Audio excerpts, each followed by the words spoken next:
Hi everyone. How does completing a square with a not equal to 1 differ from when a is equal to 1? Is it a case of adopting an entirely different method or a new way of thinking?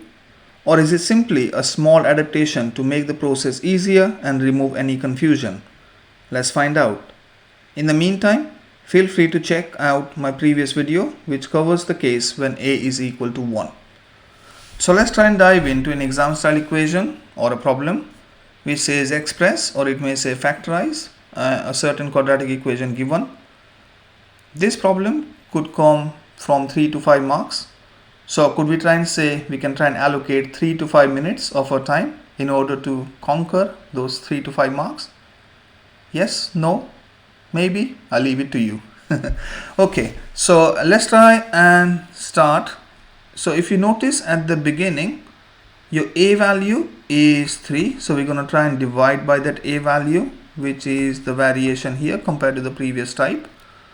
So if I divide the entire thing by 3, that should give me 3 lots of x squared plus 18 over 3 is 6, 6x minus 1 divided by 3 is 1 over 3 as a fraction.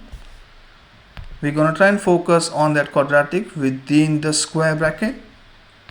If I rewrite that quadratic, that is x squared plus 6x minus 1 over 3. We do a couple of magical things. We square root that. We follow the sign, which is a plus, and we halve the value of b, which should be a 3.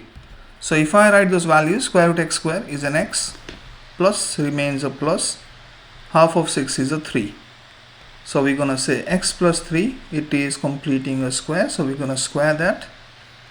On the next step, we're always going to subtract by this value, so minus 3 squared.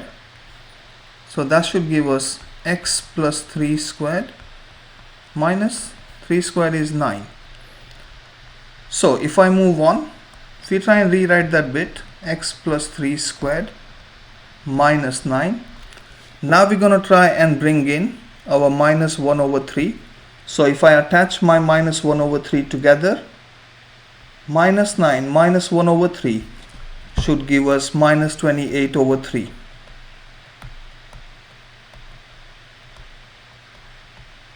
So that should give us x plus 3 squared minus 28 over 3. So we're going to just highlight that bit and think that this is the bit that we had from the bracket, which was given at the start. So we're going to replace that bit, the highlighted bit at the beginning. So I'm just trying to relate these two. So we just say 3 lots of x plus 3 squared minus 28 over 3. We times it within the bracket. In other words, we expanding out the brackets. So 3 lots of x plus 3 squared. Now we know that minus 28 over 3 times by 3 should give us minus 28. So we're going to attach that minus 28. Nearly there. Now if you notice that minus 28 doesn't align with that plus n. So we need to rewrite that form in the form that they want, which is 3 lots of x plus 3 squared plus minus 28. And that should be your final solution.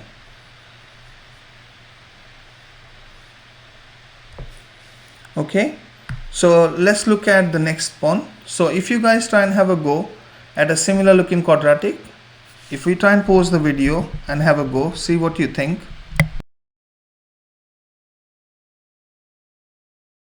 So after solving, you should be able to get 5 lots of x plus 3 squared plus minus 53.